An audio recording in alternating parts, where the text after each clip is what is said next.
welcome to Lovin' Life's Journey. I'm Chantel, and I may have summer decor behind me, but it's July, which means it is time for some Christmas in July DIYs. So let's jump in and get started. For my first project, I'm going to be using this little Easter sign from Dollar Tree. You can use any of the signs as long as they're kind of open in the back like this one is. I'll also be using a string of these little lights that have the leaves on them, also from Dollar Tree, as well as some of these berries. I picked these up at Christmas last year, but I've seen them during the fall season as well. And I'll be using a little bit of this black and white checked ribbon. I'm going to be painting mine with this Waverly chalk paint in the color ink. You can paint it any color that you would like. First, I'm going to remove the glitter detail on this sign. It's raised and it has glitter where it says Happy Easter, so I want to get this all nice and smooth. Then I'm going to give it a good coat of the black paint, and I only had to do one coat, so that was nice. I have to say I did feel a little bit bad covering up that cute little bunny's face though.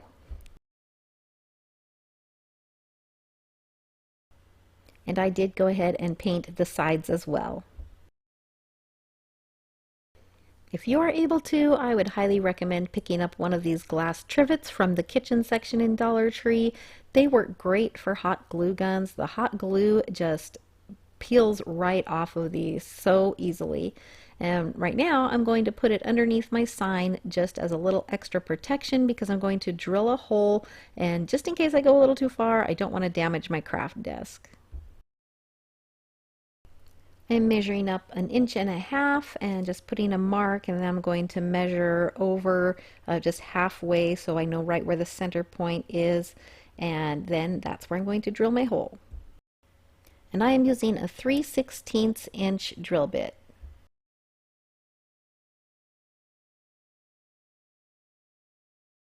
So I have put the batteries in my little light strand and tested them out to make sure that they work. Then I'm going to thread them through the back of the sign, pulling them to the front until I get to the end of where the leaves are. Then I'm going to glue my battery pack inside the back of the sign, and I am making sure to leave the part that you open face up so that I can get into it and change the batteries. Next, I'm going to take my little light strand and start forming it into a wreath shape, just making a circle, and this is about the right size just to go around twice and make this little wreath.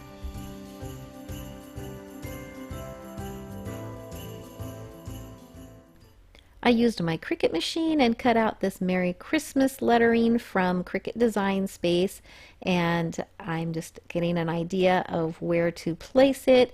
Now, if you don't have a Cricut machine, you could use stickers or another decal, maybe from Dollar Tree or another craft store, or you could even hand letter it using a paint marker or something like that.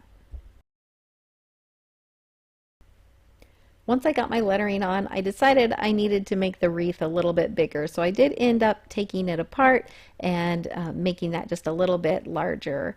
And I did actually fold over the little light strand in one place to make it so that the lights didn't end up right on top of each other, so that they were spread out a little bit more evenly.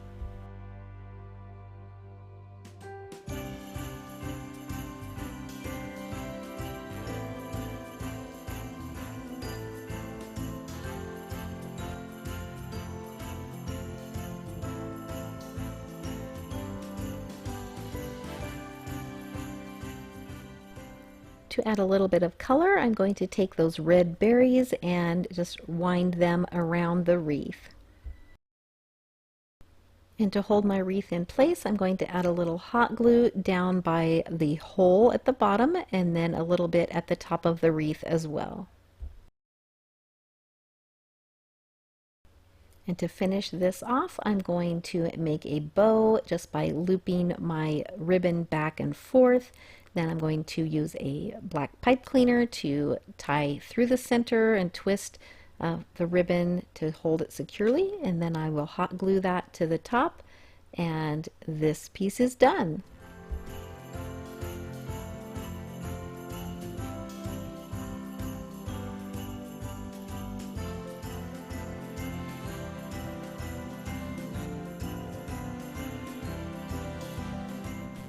This video is part of a collaboration hosted by Yanni and Diane from Deco Easy, and I will put the link to their channel in my description box. But this is also a hop, which means there will be a link to the next creator's video in my description box, so you can check that out after you watch this video, and then there will be a link in her description box, and you'll just hop around all 10 of these creators, and there it's going to be so much Christmas inspiration. You won't want to miss any of these videos. Alright, for my next project, I'm going to be using 3 packages of these wooden rulers from Dollar Tree. You could also use the paint stir sticks if you can't get the rulers. And I'm going to be using some of this thicker jute twine. This is from Walmart. I'm also going to be using some red vinyl and my Cricut machine, but you could use stickers from Dollar Tree or decals, or you could even use acrylic paint markers or even a black Sharpie.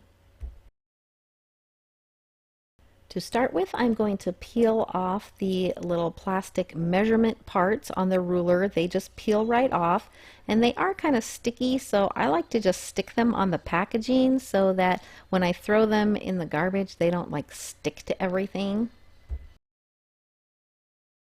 And once I have those all removed, I'm just going to go over the rulers with a little bit of sandpaper just to get rid of some of that sticky residue that is left behind. So originally I thought I needed 6 rulers. Really, you only need 5, and I am going to cut the first one at 9.5 inches, the second one at 8 inches, then 6.5, 5, 3.5, and then I'm going to cut another piece on that same ruler that is 3 inches, and I will put those measurements in the description box below.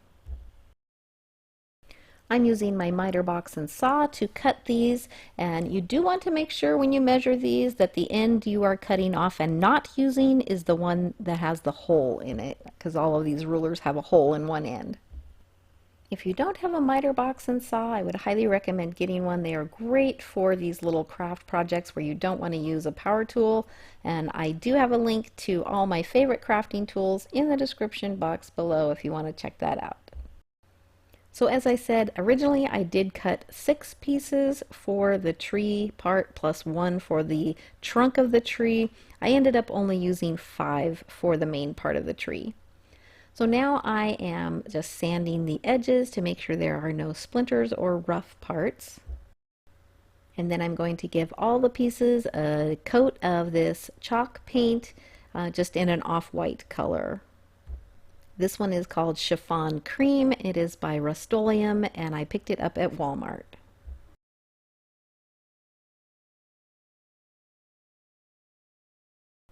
Once those have dried, I'm going to take some antique wax by Waverly, and I'm going to use this chip brush from Dollar Tree and just dry brush over each of the pieces and give them more of a distressed or aged look. If you are new to crafting or you're not familiar with dry brushing, it just means you get a very little bit of paint on a dry brush and you lightly rub it over your project, and it leaves little streaks or lines on the project, and usually on the edges and where any raised parts are, and it just gives it that kind of antique or aged look. If you've watched my videos for any amount of time, you know that I love my dry brushing. It really is one of those techniques that just is so easy to do, and it takes your projects kind of to the next level and really gives them that farmhouse look. So it was when I cut out my words on my Cricut machine that I realized I had one too many rulers, so I've taken one of those out. So as you can see here, I have 5 rulers for the main part of my tree, and then I have my little tree trunk. So I'm just going to get those positioned where I want them and apply them to the rulers.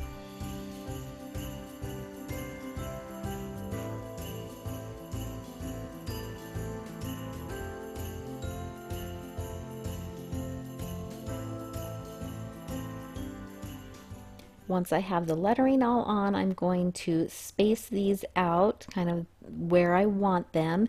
Then I'm going to take my twine and I'm just kind of rough eyeball measure how long I need the twine. So I'm going to start at the bottom corner and go all the way up to the top, and then I will be adding some at the top for a hanger and then back down the other side, and I'm going to add about 10 more inches just to make sure that I have plenty of twine, and then I'll just cut that off. Then I'm going to fold my twine exactly in half, and then I'm going to tie a knot to form a hanger at the top. To make this next part a little bit easier, I am going to use some painter's tape and tape down that loop at the top to my table so that it will stay put. Then I'm going to lay the pieces of my tree across the top of the twine. As you can see, I'm just kind of roughly positioning them where I think they'll go, and then I am going to tape down the ends of my twine to the table as well. This is just going to make gluing the wood pieces to the twine so much easier.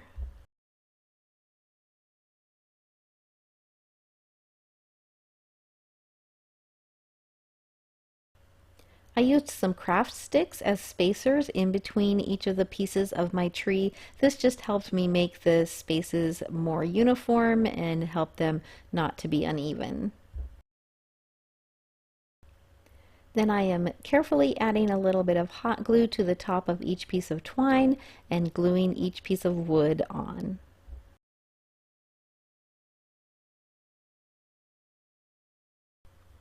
Next, I'm going to take a small piece of twine and I'm going to glue one end to the trunk of my tree, and this is on the back side of that ruler, and then I'm going to just loop it around and glue the other end on the other side.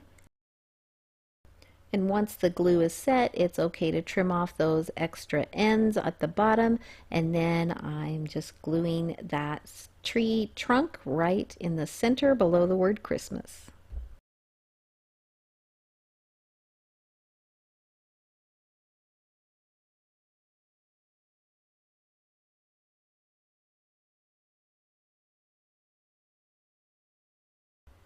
Now I did want to add a little bit of embellishment to the top, but I had this little galvanized star that's pretty underwhelming. And then I had this larger gold glittery star, but that seemed a little overwhelming. So then I thought, well, maybe I could use this metal star off of this ornament from Dollar Tree, but it was just too big and didn't look right. So I decided to scrap the star idea and just go with some greenery and maybe some sort of floral or pine cone, something or other. So I am using this little package of Christmas embellishments from Dollar Tree, and they actually have been carrying these like this summer. So check your craft sections for these, and they were with like the florals and stuff. So I'm just picking out a few things that I think go together well, and I'm going to add those to the top of the tree. And I actually really like how this looks on the top of the tree, better than any of those star options.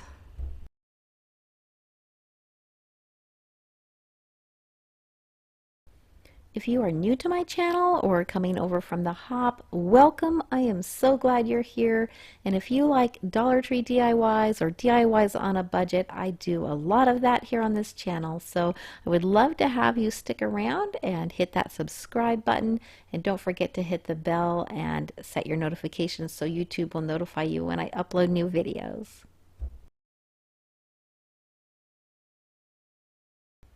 For my last project, I will be using this little shadow box vacation fund bank from Dollar Tree.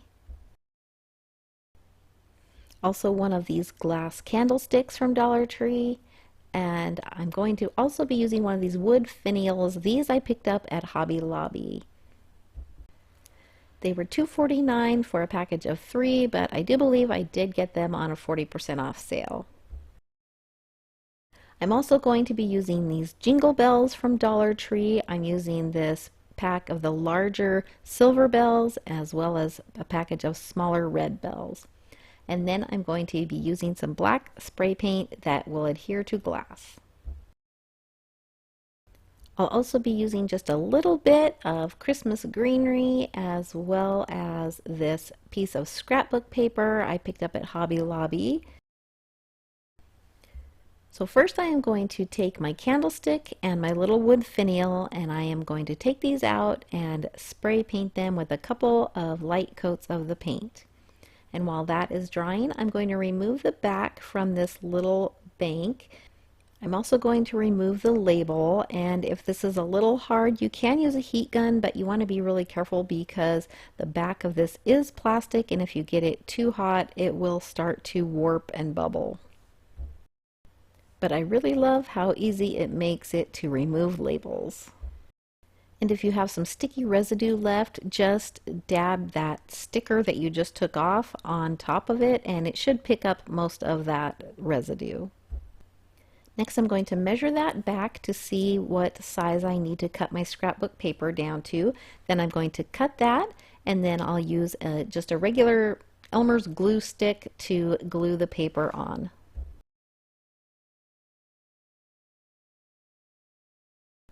Next, I'm going to remove the lettering on the glass, and to do this I'm going to use 100% acetone fingernail polish remover and a cotton ball, and just apply a little bit of pressure and scrub that, and it'll come right off. Then I'll just take a rag and some glass cleaner and make sure that glass is nice and clean. Next, I'm going to add my bells into the inside of the frame. I'm going to use 6 of the silver bells and then about 10 or so of the smaller red bells. And then I will put the back on the frame. For this project, I cut out Jingle All the Way from the Cricut Design space, and I did it first in the black vinyl. But once I had put that on, I decided it was really hard to read, and so I actually decided to change it up and use the red vinyl, which I think shows up a little bit better. Next, I'm going to cut off that bottom section of that finial because it's made to like fit down inside of a hole, and I don't have a hole that I'm putting it in, so I'm just going to cut that end off. And then I will just sand it down so it's nice and flat. Candlestick has had plenty of time to dry, so now I'm going to glue my little box on top of the candlestick, and I'm going to use some E6000 for this along with a little bit of hot glue. Hot glue by itself would just pop right off of the glass and the plastic frame of the box, so it's definitely important to use the E6000 for this. But the hot glue should hold it in place long enough for the E6000 to set up. Then I'm going to put a little dab of E6000 at the top, right next to the coin slot in the bank. And then I'm also going to just dab off any excess there because I don't want that to drip down inside the coin slot and get all over my bells. So that's what I'm doing here. But then I'm also going to add just a little bit of hot glue and then put that finial on top. Since the finial doesn't completely cover up the coin slot, I am going to add a little bit of embellishment around the bottom of that finial. I'm going to just use a piece of this pine greenery as well as just a little embellishment and one of those red bells. And I took one of the little silver hangers out of the package that came in the silver bells, and I tied a bow in the top of the red bell just to give it a little bit of the silver accent to tie it all together. And I decided to add a little bit of the black and white check ribbon around the top of the candlestick just to give it that finishing touch. And this actually made it coordinate with the first project I did in this video really well. I really love this project. I do wish the Jingle All the Way words stood out a little bit more. I'm wondering if maybe putting a dark background and then white lettering on it would have been a good thing to do, but let me know in the comments, what do you think? And let me know which project is your favorite. Remember, this video is part of the Christmas in July Around the World Hop. That means there's a link in my description box for you to go to the next video, so be sure to do that, and then you can continue on and see all of the videos from 10 creators and get lots of Christmas inspiration. I hope you liked this video. If you did, please give it a thumbs up. It really helps my channel. Also, if you haven't subscribed yet, be sure to hit that subscribe button as well as the bell and set your notifications so YouTube will notify you when I upload new videos. Thank you so much for watching. I hope you all have a blessed day.